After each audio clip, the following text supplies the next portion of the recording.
Hello friends, வாங்க இன்றைக்கி பீர்க்கங்காய் சட்னி எப்படி செய்யலான்னு பார்க்கலாம். இதுக்கு நான் ஒரு பீர்க்கங்காய் எடுத்திருக்கேன். இப்போ இதனுடைய தோலை நாம் சீவி எடுத்துக்கலாம். இப்போ இந்த மாதிரி பீர்க்கங்காய் தோல் சீவி இந்த மாதிரி எடுத்து வச்சுக்கோங்க. நல்லா கழுவி எடுத்து வச்சுக்கோங்க. இப்போ சட்னிக்கு தேவையான பொருட்களை என்னென்னு பார்த்துடலாம். புளி ஒரு நெல்லிக்காய் சைஸ் அளவு எடுத்துக்கோங்க. உளுத்தம்பருப்பு ஒரு ஸ்பூன், கடலைப்பருப்பு ஒரு ஸ்பூன், காஞ்ச மிளகாய் உங்கள் காரத்துக்கு ஏற்ற மாதிரி சேர்த்துக்கோங்க. இஞ்சி ஒரு துண்டு, ஒரு சின்ன பெரிய வெங்காயத்தில் ஒரு பாதி எடுத்துக்கோங்க. தக்காளி இதில் ஒரு பாதி எடுத்துக்கலாம். சின்ன தக்காளியில் ஒரு பாதி தக்காளி நாம் கட் பண்ணி எடுத்துக்கலாம். கடைசியாக நாம் தேங்காய் சேர்த்துக்கலாம். வாங்க ஃப்ரெண்ட்ஸ், இப்போ எப்படி சட்னி செய்யலான்னு பார்க்கலாம். இப்போ அடுப்பு பற்ற வச்சு ஒரு கடாய் வச்சுக்கோங்க ஃப்ரெண்ட்ஸ். இதில் எண்ணெய் ஊற்றிக்கோங்க. 2 ஸ்பூன் எண்ணெய் ஊற்றிக்கோங்க. எண்ணெய் காஞ்சதும் இதில் நாம் உளுத்தம்பருப்பை சேர்த்துக்கலாம். இந்த ஸ்பூனில் தான் 1 ஸ்பூன் கடலைப்பருப்பும் உளுத்தம்பருப்பும் எடுத்துருக்கேன். இப்போ நாம் இதிலேயே கடலைப்பருப்பு சேர்த்துக்கலாம். இது கருக விடக்கூடாது ஃப்ரெண்ட்ஸ். கருக விட்டிங்கன்னா டேஸ்ட்டும் மாறிடும்.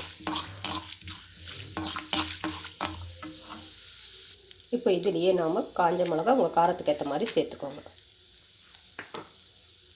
இதிலேயே வெங்காயத்தையும் நாம் சேர்த்துக்கலாம். இது பாதி தக்காளி. இதெல்லாம் நல்லா வதங்கப்பறம் இதிலேயே நாம் இஞ்சி ஒரு துண்டு சேர்த்துக்கலாம்.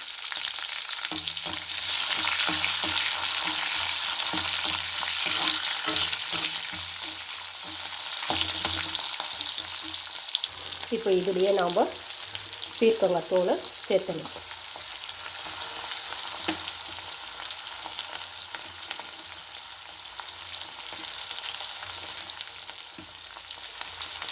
இப்போ இதை நல்லா வதக்கி விட்டுக்கோங்க ஃப்ரெண்ட்ஸ்.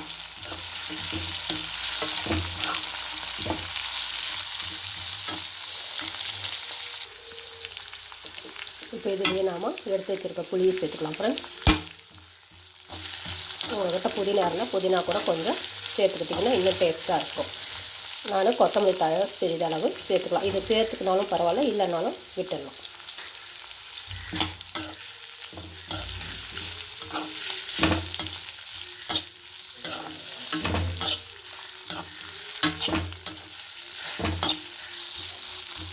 இப்போ நம்ம அடுப்பை நிறுத்திடலாம் ஃப்ரெண்ட்ஸ். இந்த மாதிரி தேங்காய் பற்ற ஒரு 2 எடுத்துக்கோங்க ஃப்ரெண்ட்ஸ். தேவையான அளவு உப்பு. வாங்க இப்போ நாம் அரைச்சி எடுத்துக்கலாம். இப்போ இந்த ஜாரில் நாம் தேங்காவை போட்டு ஃபஸ்ட்டு அரைச்சி எடுத்துக்கலாம் ஃப்ரெண்ட்ஸ். துருவன தேங்காய் இருந்தால் நீங்கள் சட்னியோடு வதக்குனதோடு சேர்த்து நீங்கள் அரைச்சிக்கலாம். இது வந்து நம்ம சின்ன சின்னதாக கட் பண்ணதுனால இதை முதல்ல நம்ம அரைச்சிக்கலாம். இப்போ இந்த மாதிரி தேங்காவை அரைச்சி எடுத்துக்கோங்க ஃப்ரெண்ட்ஸ். நம்ம அதிலே போட்டு அரைச்சோம்னா இந்த மாதிரி அங்கங்கே தேங்காய் நின்றுடும். இப்போ நம்ம வதக்கி வச்சுருக்கிற பீர்க்கங்காவும் இதில் சேர்த்துக்கலாம்.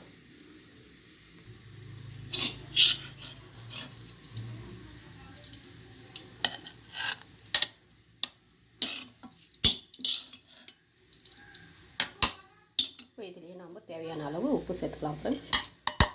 இப்போ இதை அரைச்சி எடுத்துக்கலாம். இப்போ இந்த மாதிரி கொரப்பாக அரைச்சி எடுத்துக்கலாம் ஃப்ரெண்ட்ஸ். ரொம்ப நைஸாக அரைச்சிங்கன்னா நல்லா இருக்காது. இந்த மாதிரி கொஞ்சம் கொரப்பாக அரைச்சிங்கன்னா நல்லாயிருக்கும். இது இட்லி, தோசை, சப்பாத்தி, சாதத்துக்கு எல்லாமே ரொம்ப நல்லாயிருக்கும் ஃப்ரெண்ட்ஸ். இப்போ இதை வந்து நாம் ஒரு பவுலுக்கு மாற்றிக்கலாம். அவ்வளோதான் ஃப்ரெண்ட்ஸ். இப்போ சுவையான பீர்க்கங்காய் சட்னி ரெடி. செஞ்சு பாருங்கள் ஃப்ரெண்ட்ஸ். செஞ்சு பார்த்துட்டு கமெண்ட் பண்ணுங்கள், ஷேர் பண்ணுங்கள், சப்ஸ்கிரைப் பண்ணுங்கள், லைக் பண்ணுங்கள். நன்றி, வணக்கம்.